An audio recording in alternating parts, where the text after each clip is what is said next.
dimulai.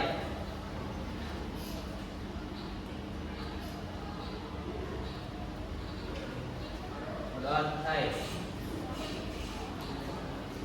Coba dicek kolom mejanya, bawahnya apakah ada sampah. Kalau ada sampah segera dibuang ya. Gak ada? Gak ada. Hari ini siapa yang gak masuk? Kenapa tadi? Izin. Peni doang. Sama? Kenapa itu? Pulang kampung.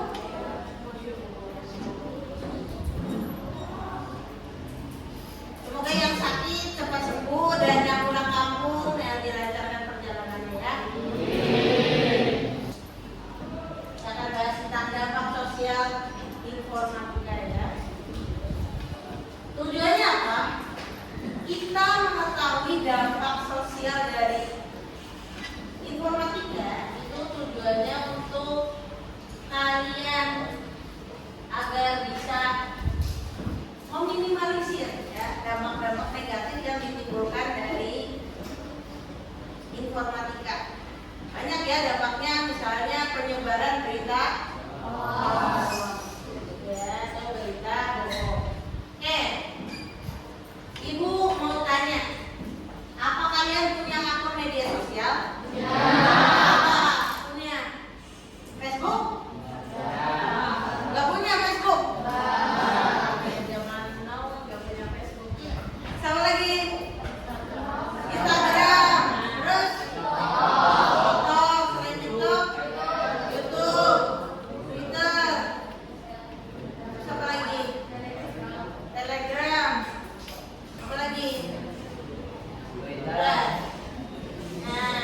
apa manfaat kalian menggunakan media sosial tersebut? Apa manfaatnya buat kalian? Cari informasi. Mudah untuk mencari informasi. Terus apa lagi? Hiburan. Hiburan, ya, biar gak gabut ya. Apa lagi? Selain itu, untuk berkomunikasi itu yang paling penting. Yang ketiga, bagaimana cara membedakan berita bohong dengan berita yang benar? Gimana cara kalian membedakan berita itu?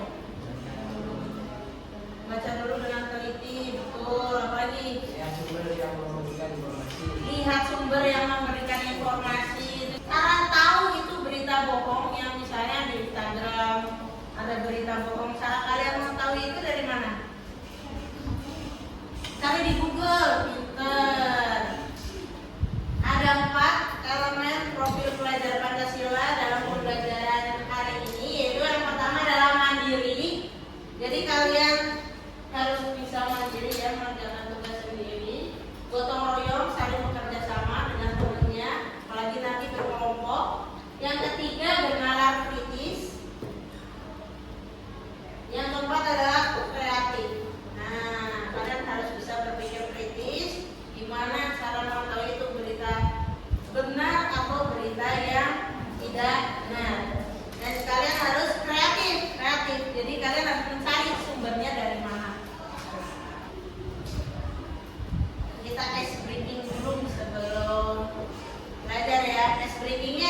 TikTok buat apa? Buat hiburan, nggak bikin konten. Nggak. Terus kamu apa? YouTube buat apa? YouTube. Nonton trailer film sama video tugas gitu ya. Video tugas, trailer film.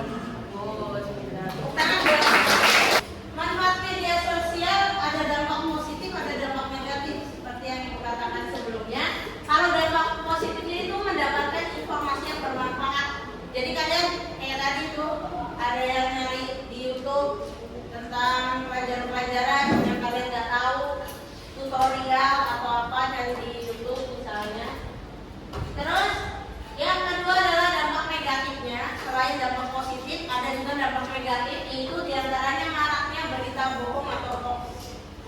Jadi banyak berita bohong yang tersebar melalui internet, misalnya info loker. Nah itu sering.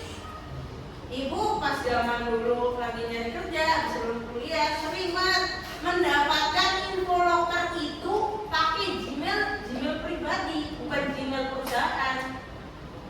Nah itu perlu diwaspadai. Kita harus tahu sumbernya dari mana berita itu. Nah atau informasi lowongan kerja itu dari mana. Jadi pentingnya kita menganalisis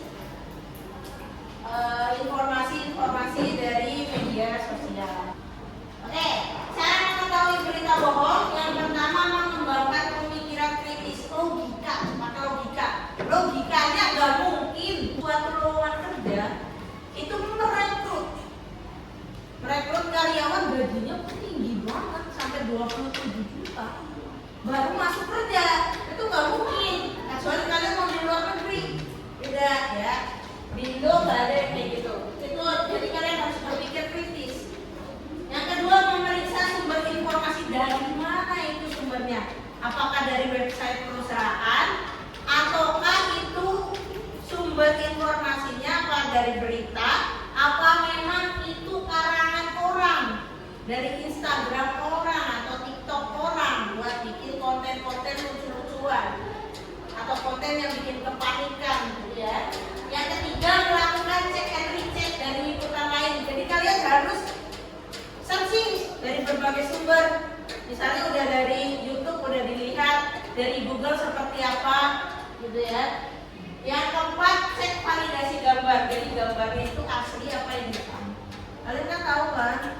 Nah, asli apa editan. Yang kelima, gunakan akal sehat. Jadi perlu pakai logika. Nggak mungkin lah. Gitu. Kalau udah berpikir kritis pasti akal sehat jalan lah. Misalnya ada virus baru, virus apa? Menyebar. Kalian pakai akal sehat. Oh iya, kayaknya nggak mungkin deh. Kayaknya cuma dalam film. Nah, kan biasanya dari dalam film kan. Karena untuk memancing kepanikan. Jadi biasanya dibikinkan berita yang seperti itu. Biar trending lah. Puzzle case. Nah, puzzle case ini kalian kan udah bagi kelompok kan sebelumnya sama ibu. Nah, untuk puzzle case ini nanti kalian membaca sebuah berita. Kalian analisis berdasarkan pertanyaan-pertanyaan yang ada di situ. Apakah berita itu benar atau berita itu hoax? Ya, kalian kemukakan pendapat kalian di lembar kerja tersebut. Ya, kalian boleh nyari di internet, boleh silakan. Kalian nyari di internet itu beritanya benar apa salah, kalian analisis. Oke? Ibu akan bagikan kelompok satu mana? Kelompok satu. Kelompok satu, kelompok dua. Kelompok mana? Ini. Kelompok tiga. Ya. Kelompok empat. Kelompok lima. Kelompok enam. Kelompok tujuh. Kelompok delapan.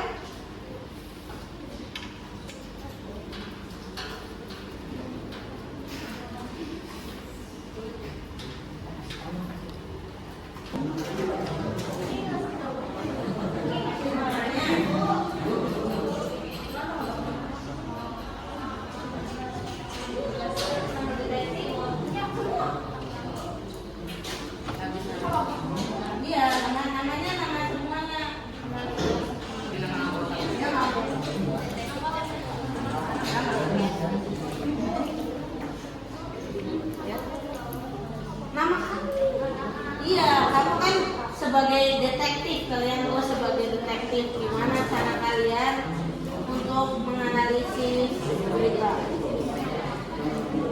Iya, kamu tuh di sini.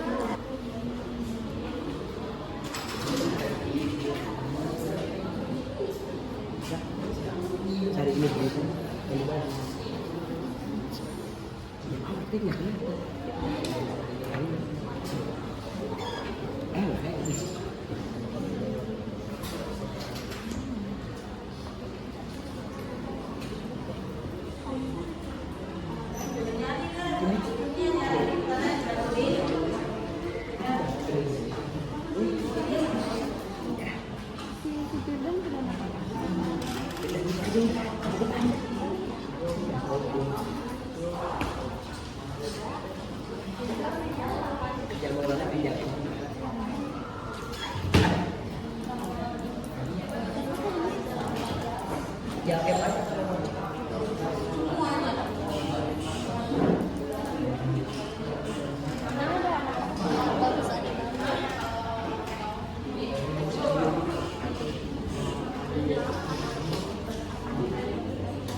Ada yang mau mempresentasikan yang hasil yang tadi? Oh, Dua. Oke.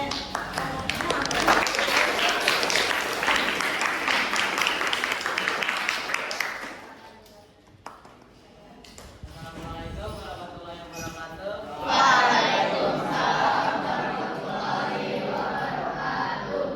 Kelompok saya akan mempresentasikan lowongan kerja relawan Ramadan 2025.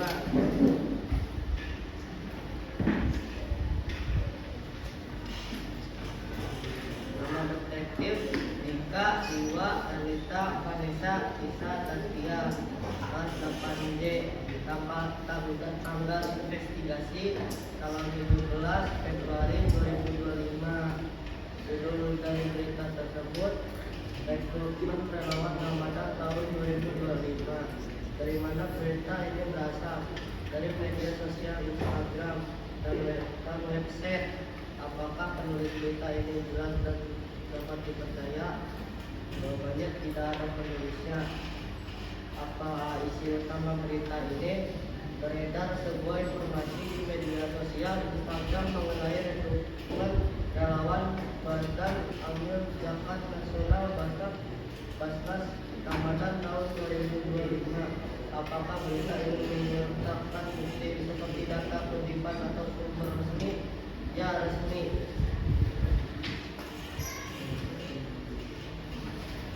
Bahasa berita ini netral dan informatif. Apakah berita ini membuat Anda merasa panik, takut, atau marah berlebihan? Jawabannya tidak. Apakah berita ini sudah diperiksa oleh tim cek fakta Kominfo atau media terpercaya lainnya? Jawabannya sudah. Apakah ada klarifikasi atau bantahan dari pihak yang disebut dalam berita ini? Jawabannya tidak. Kesimpulan dari berita ini, informasi di media sosial Instagram mengenai relawan Badan Tabung Zakat Nasional Karkat Basnas Ramadan tahun 2025. Ada yang mau ditanyakan? Ya, gimana? Bagaimana kalian mengetahui berita itu adalah fakta dan resmi? Kami mengetahui berita ini dalam website dan Instagram. Instagram. Website resminya bukan? Ya, website resminya. Yang lain ada pertanyaan lagi? Asli, beritanya fakta. Terima kasih Jiwa.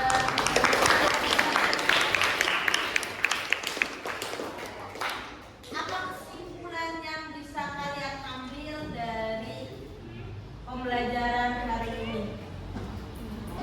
Silakan Tobias.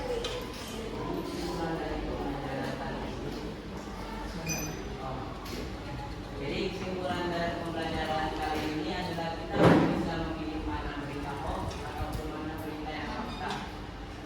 Dengan cara Cara mencari tahu situs atau webnya dari mana.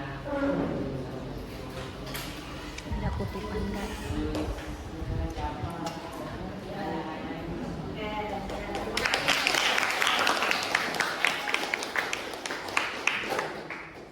untuk selanjutnya, jadi kalian harus pinter-pinter mencari tahu itu berita fakta atau berita hoax gitu ya.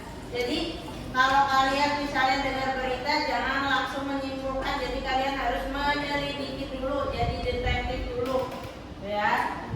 Kalian bawa HP kan? Silakan scan kode QR yang ada di layar. Kalian isi pertanyaan yang ada di kartu tersebut.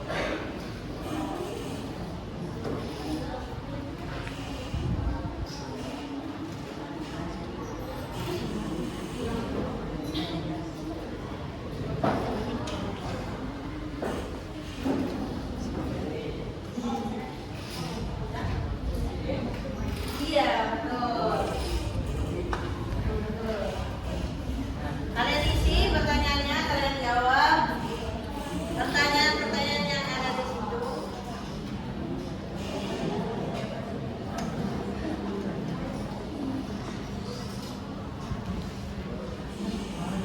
Jangan lupa dikasih nama ya. Nah, betul.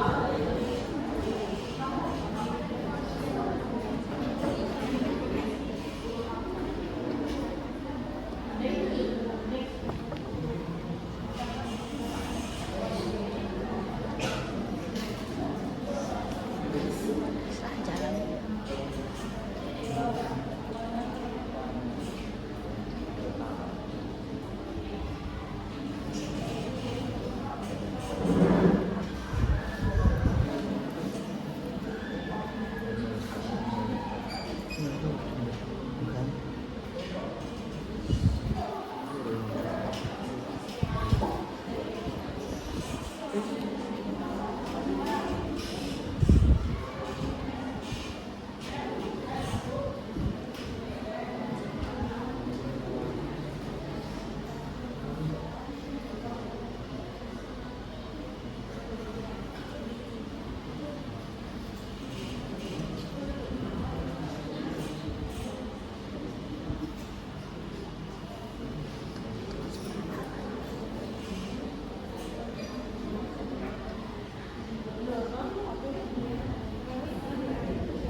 Oke, materi selanjutnya kita akan bahas tentang cyberbullying. Jadi kalian akan membahas apa perundungan di media sosial. dengan kata-kata. Jadi dengan kata-kata aja bisa merusak mental. Gimana sih? Nanti kita akan bahas pada pertemuan berikutnya ya. Atau kalian pernah dibully mungkin di media sosial? Nah, nanti kita akan bahas pertemuan selanjutnya. Oke? Ada pertanyaan nggak? Nggak ada pertanyaan. Kalau nggak ada pertanyaan, cukup sekian pembelajaran pada hari ini. Kurang lebihnya ibu mohon maaf.